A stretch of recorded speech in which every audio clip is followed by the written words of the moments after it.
레몬리서치 김민수 대표 모셨습니다. 어서 오십시오.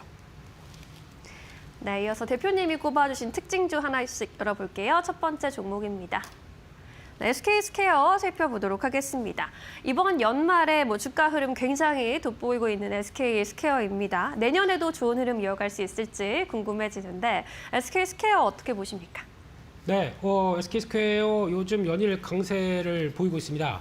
그 이유는 아무래도 SK하이닉스에 대한 어떤 상승세를 그대로 또 이어받는다라고 봐야 되겠죠. 일단 먼저 수급적인 내용들부터 보게 되면 12월 17일부터, 그러니까 12월 중반 때부터 지금 기관들이 매수세가 계속 이어지기 시작하면서 주가를 끌어올리는 모습들이고, 오늘도 보다 보니까 오후장에는 외국인들이 매수로 전환됐네요. 외국인도 하루 만에 매수로 다시 전환됐다. 안쪽에서 수급적인 변화가 눈에 띈다라고 봐야 될 것 같습니다.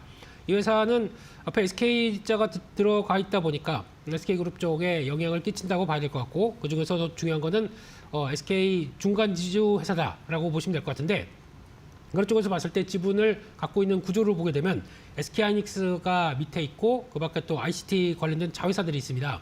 뭐 11번가나 티벳 모빌리티, 웨이브 같은 자회사들이 있는데, 솔직히 관련된 지분과 함께 어떤 영향력들은 그렇게 크지 않기 때문에 거의 애써 무시할 수 있는 그런 회사들이다라고 봐야 될 것 같고, 그중에서도 SK하이닉스에 대한 지분이 갖고 있기 때문에 그에 따른 중간 지주사 역할로 충분히 하고 있다라는 쪽으로 봐야 될 것 같은데, 일단 SK하이닉스 지분을 어느 정도 갖고 있냐고 하게 되면 약 한 20% 정도 수준입니다. 그런 차원에서 일단 그 지분은 그 정도 갖고 있다고 하더라도 약간 삼성전자와 삼성전자 우선주와 같은 관계처럼 삼성전자도 우선주가 어느 정도 의결권이 없기 때문에 그보다 주가가 좀 더 탄력적으로 또 배당을 많이 주다 보니까 레버리지가 좀 강한 종목적으로 알려져 있죠. 마찬가지로 SK스퀘어도 SK하이닉스와 비교 같이 동반적으로 봤을 때는 그 지분을 갖고 있는데 가치를 좀 올리려고 하는 지주사의 역할 쪽으로 본다라고 하게 되면 거기가 포인트이기 때문에 어떻게 보면 하이닉스의 주가 상승보다 조금 더 빠르고 강하게 움직이는 게 그 특성이다라고 보시면 될 것 같습니다.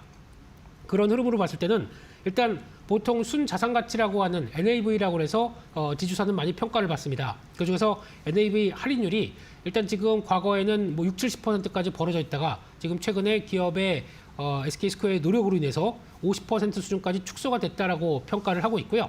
그런 상황 쪽에서 회사의 목표는 2028년까지 한 30% 이하로 축소하는 게 목표다라고 하게 되면, 반대로 말씀드리면 주가가 그만큼 더 올라갈 수 있게, 하이닉스가 주가가 상승하는 것만큼 그에 따른 축소분을 더 감안시킨다라고 하게 되면 추가로 탄력을 더 키울 수 있겠다는 쪽에 대해서 지금 바라보고 있는 게 회사의 목표다라고 봐야 될 것 같고요. 그러다 보니까 그를 위해서 어떤 노력을 하겠느냐라고 봤을 때 주주가치 제고에 대한 얘기가 상당히 많이 나오는 모습들입니다. 특히 2023년부터 25년까지 경상배당 수입의 최소 30% 이상을 자사주 매입을 했고요.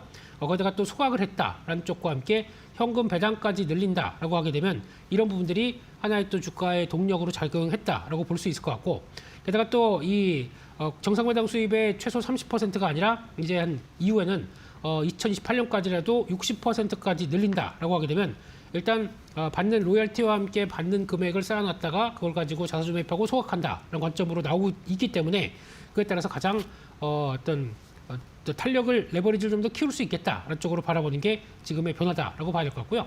게다가 또 회사에 쌓여있는 어느 정도 현금이 한 1조 원대 가까이 있다 보니까 이를 통해서 신규 투자도 가능하겠다라는 쪽에 대한 얘기를 하고 있는 상황들인데, 요즘 보게 되면 상법 규제 관련된 쪽에서 금산분리 쪽들을 어느 정도 완화하는 쪽으로 나온다라고 하게 되면 SK하이닉스가 밑에 있는 회사, 그 자회사를 통해서 어느 정도 금융회사 SPC라고 하는 쪽들을 마련해 놓고 거기서 투자를 받아다가 어떤 반도체를 또 라인을 늘린다라고 하게 되면 그에 따른 결과를 또 가장 또 손자회사 쪽의 측면들의 영향을 좀 덜 받고 여기다가 주가에 대한 영향을 키울 수 있다라고 하게 되면 SK스퀘어의 호재가 아니냐라는 쪽들도 얘기가 나올 수 있기 때문에 그런 부분들과 함께 추가적인 AI 또 뭐 반도체, 핀테크, 모빌리티 이런 쪽에서 영역을 확대하면서 신규 투자를 집행할 계획 같은 경우는 추가로 또 동력으로 자리 잡을 수가 있겠죠. 예, 그런 관점들도 같이 본다라고 하게 되면 일단은 SK하이닉스가 가는 모습들과 함께 거의 유사한 추세 흐름들을 보일 것이다. 안쪽에서 같이 또 체크해서 신경 써야 될 종목이 아닌가 그렇게 바라보고 있습니다. 네, 잘 알겠습니다. 앞으로도 함께 주의 깊게 볼 수 있는 종목으로 정리해봤습니다. 잘 참고해 보시기 바라겠습니다. 이어서 두 번째 특징주 열어보겠습니다. 네, 제주 반도체 체크해 보도록 하겠습니다. 반도체 투탑 삼성전자, SK하이닉스가 나란히 또 신고가 경신하면서 코스피 지수도 좀 끌어올려주고 있는 상황입니다. 중소형 반도체까지 온기가 번지면서 업종 전반에 강세가 두드러지고 있고 특히나 제주 반도체 쪽으로 순매수세 집중되는 흐름이네요. 흐름은 어떻게 좀 해석해 볼 수 있을까요?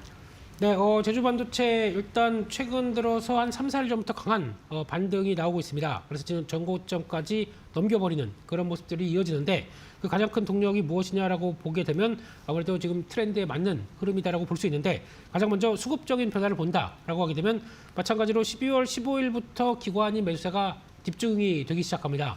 그런 관점과 함께 외국인들도 하루 만에 매수세로 전환하는 모습들도 보여주다 보니까 수급도 탄탄하다라는 쪽에서 주가가 반응한다고 봐야 될 것 같고요. 그런 쪽에서 반도체 소부장 쪽에서 이거 어떤 쪽으로 가야 되나라고 고민이 많다가 어느 정도 좀 성과를 보여주는 쪽에서 주가는 반응하고 있다는 쪽으로 봐야 될 것 같은데 그런 쪽에서 이 회사는 반도체 관련된 쪽에서 팹리스 기업입니다. 어떤 시설 장치를 갖고 있지 않고 설계를 통해서 이를 앞으로 파운드리 쪽으로 넘기는 그런 과정으로 보신다라고 하게 되면 특히 메모리 반도체 쪽인데 모바일 응용기기 쪽에 강점이 있는 회사다라고 보시면 될 것 같고요. 그런 쪽에서 가장 먼저 시작을 했던 게 국내 쪽에서는 D램이라고 하는 쪽들이 가장 부각을 받는데 이 회사는 S램으로 시작을 했습니다. 초전력 그리고 또 어떤 초전력 메모리 반도체 쪽에 대해서 시작을 했던 모습들이고 그밖에 셀룰라 램 이런 쪽들 그 모바일 기기 쪽에 많이 쓰이죠. 그리고 또 D램 쪽들을 같이 개발하면서 거기서 이제 성과를 내는 모습들이고 최근에는 낸드 쪽의 MCP 멀티칩 패키징이죠. 이쪽까지도 주력을 하기 시작하다 보니까 그 관련된 쪽에 메모리 관련된 쪽은 충분히 어느 정도 성과를 내고 있다라는 쪽들인데 이렇게 되기 시작하게 되면 가장 중요한 것은 메모리 반도체의 가격들이 급등하기 시작하면서 업황이 호조를 받는다라고 하게 되면 중간에 팹리스 기업들 같은 경우도 어느 정도 수수료로 움직인다고 하더라도 그를 충분히 연계되는 수수료를 받을 수 있겠다는 쪽에서 가격이 올라가게 되면 당연히 메모리 반도체 가격이 올라가게 되면 수혜를 받는 대표적인 종목이다라고 볼 수가 있는 그런 상황들로 봐야겠죠. 그런 관점 쪽에서 가장 직접적으로 움직였던 내용들 쪽으로는 엔비디아가 그록을 인수를 하기 시작하면서 이제 엔비디아도 단순하게 이제 범용의 GPU가 아니라 학습에서 다시 추론으로 넘어가는 핵심적인 회사 그록을 스타트업이지만 기술력이 있다고 판단해서 인수했다는 관점 쪽에서 시장의 관심이 높아지는데 그렇게 되면 지금 이제 추론 때 많이 쓰는 어떤 시스템 반도체가 LPU라고 있습니다. 네. 이게 탑재가 되면서 거기에서는 추가적으로 SRAM이 탑재가 됩니다. 그러니까 기존에는 범용적인 GPU와 HBM과 관련된 쪽의 메모리가 같이 혼합적으로 쓴다고 하게 되면 이 추론에 특화된 쪽들은 LPU와 함께 SRAM이 같이 들어간다라는 쪽에서 지금 그와 함께 제주 반도체의 역할론들 특히 아까 말씀드렸듯이 SRAM에 대한 어떤 설계 그리고 또 팹리스 쪽에 강점이 있다 보니까 그에 따른 수에 따른 관점 쪽에서 강하게 부각을 받는 과정이라고 봐야 될 것 같고요. 그런 쪽에서 추가적으로 또 LPDDR4X에 대한 가격 경쟁력 특히 DDR4도 가격이 급등하다 보니까 그에 따른 저전력 쪽의 DDR4도 상대적으로 가격이 올라가기 시작하고요. 그 밖에 사물 인터넷 관련된 쪽들 그리고 또 자동차 메모리 시장의 매출의 기반을 유지를 하고 있는 상황 쪽에서 추가로 이런 쪽의 변화가 들어온다는 것들이 가장 큰 직접적인 주가의 동인이었고요. 추가적으로 AI가 같이 연결되는 사물 인터넷 쪽들의 흐름들로 확장되면서 그에 따른 R&D를 계속 투자를 하고 있기 때문에 거기서 성과를 낸다라고 하게 되면 주가에 변화될 가능성이 높다는 쪽에서 시장이 반응하고 있다라고 봐야 될 것 같고요.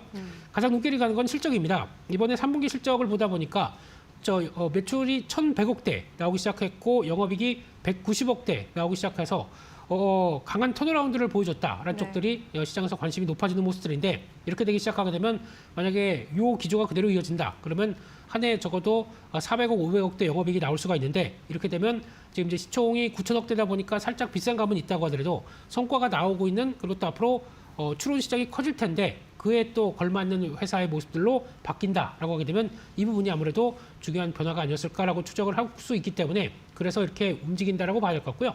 그러나 이제 시총이 한 1조 이상 들어가기 시작한다. 그럼 그때부터는 약간 또 주가에 대한 부담과 고민이 나올 수가 있기 때문에 그렇게 되면 약간 한 2만 8, 9천 원대에서 3만 원대 부분이 되겠죠. 그 정도 부분에선 주가에 대한 부담도 나올 수 있겠다. 쪽에서 일단 시총 1조대를 목표로 주가가 움직일 가능성에 무게를 두고 보셔야 될 것 같습니다. 네, 제주 반도체로 순매수세가 집중되고 있는데 그 이유를 함께 분석을 해봤고요. 가격도 어디까지 상방 열어볼 수 있을지 함께 체크해봤습니다. 잘 판단해 보시기 바라겠습니다. 자, 이렇게 두 개의 특징주들 정리해봤고요. 이제 포착주를 여쭤보고 싶은데 올해 마지막 거래일, 올해를 보내주면서 어떤 종목 좀 눈여겨보는 게 좋겠습니까? 네, 일단 올해 마지막 종목으로 대한항공을 말씀을 드리고 싶습니다. 네. 항공주인데 모멘텀이 바뀔 수 있다고 하게 되면 주가도 바뀔 수 있겠다는 관점 쪽에서 바라보고 있는 상황들이고요. 일단 항공주 하게 되면 다 아시는 것처럼 전반적인 특히 이제 항공사, 국적사라고 봐야 되겠죠. 그런 쪽에서 우리나라의 아시아나항공과 대한항공이 있었는데 이 대한항공이 아시아나항공을 흡수합병하기 시작하면서 이제 또 위상도 좀 바뀌는 모습들로 나간다고 봐야 될 것 같고요. 그래서 제일 중요한 게 비용 구조의 변화라고 봐야 될 것 같습니다. 첫 번째 유가 하락이라고 봐야 될 것 같은데 벌써 유가가 WTI 기준으로 60달러대 밑으로 자리 잡기 시작하면서 못 올라오기 시작하게 된 지가 상대적으로 한 두어 달이 돼가기 시작합니다. 그렇다는 얘기는 일단 유가를 통해서 항공료는 당연히 낮아지기 시작할 거고요. 그러면 그 유류비가 떨어지다 보니까 그에 따라서 상대적으로 좀 긍정적으로 실적이 바뀔 수 있는 요인들이 있다고 봐야 될 것 같고요. 또 두 번째는 워낙 강세입니다. 지금 현재 1,500원 넘어가면 어떡하나 그랬던 부분들이 이제 1,430원대까지 내려오다 보니까 그렇게 되면은 항공기 같은 경우는 보통 구입을 할 때 일시불로 사는 게 아니라 리스를 하게 되죠. 그러면 외화로 인해서 리스를 하는데 지급해야 되는 금액이 워낙 강세로 된다. 그러면 상대적으로 줄어드는 효과가 나오죠. 그러다 보니까 이 원화 강세의 가장 큰 수혜다라는 쪽으로 볼 수 있기 때문에 대한항공의 기대감은 조금 더 비용 측면에서 높아질 수 있겠다라고 바라보고 있는 부분들이고요. 게다가 또 아시아나와 함께 통합을 했기 때문에 또 관련된 또 지위도 올라갔던 모습들에서 공급 경쟁에 대해서 완화가 될 거고요. 게다가 또 중복 노선은 효율화가 될 것이다. 라는 쪽에서 오히려 약간 경계감은 있겠지만 그를 통해서 이제 미국이나 아니면 유럽에서도 계속 또 관련된 독과점 경쟁에 대한 심사를 받았던 만큼 어느 정도 끝났다라고 하게 되면 그를 조정한 다음에 어느 정도 가격에 대해서도 유동적으로 내가 책정할 수 있겠다는 좀 기대감들이 높아질 수 있다고 봐야 될 것 같고요.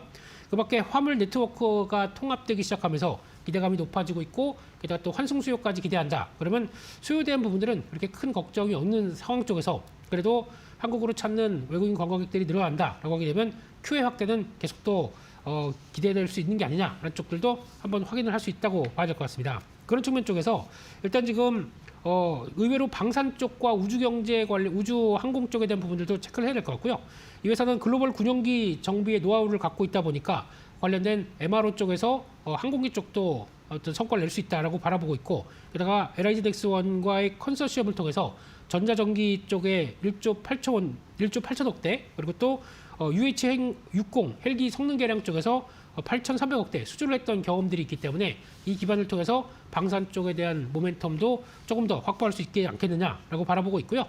일단 우주경제 쪽에서의 핵심이 아무래도 재활용 발사체라고 봅니다. 한번 발사를 하고 그 발사체를 계속 또 재활용하다 보니까 기존 같은 경우는 경제성이 없다고 한번 갔다가 어떤 폐기되는 이런 쪽으로 보게 되면 경제성이 없는데 계속 활용하다 보니까 오히려 발사 비용들이 떨어진다. 그러면 이를 통해서 우주 어떤 발사와 관련된 쪽에서 어느 정도 경제성을 찾을 수 있겠다는 쪽들이 가장 핵심인데 그와 함께 현대로템과 함께 이 우주 재활용 발사체 쪽을 어느 정도 사업을 착수해서 국책과제죠. 이쪽에서 성과를 낼 수 있겠다라고 바라보는데 그쪽이 35톤급 메탄 엔진입니다. 메탄을 원료로 사용하는 엔진이다 보니까 이쪽에서 성과가 나오기 시작한다라고 하게 되면 또 우주항공 관련된 쪽에서의 기대감도 채워질 수가 있기 때문에 그런 관점도 같이 한번 보자라고 말씀을 드리고 싶고요. 그러다 보니까 주가는 일단 대한항공 같은 경우 올해 들어서 거의 움직인 게 없습니다. 거의 제자리 수준이라고 봐야 될 것 같고요.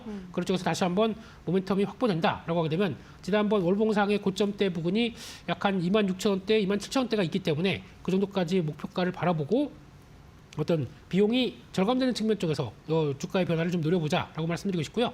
손절가는 21,000원대로 말씀드리겠습니다. 네, 올해 마지막 공략주 대한항공으로 짚어봤습니다. 내년에는 주가 기지개 크게 켤 수 있기를 기대해 보도록 하겠습니다. 대표님 말씀 오늘 여기까지 들어야겠네요. 고맙습니다.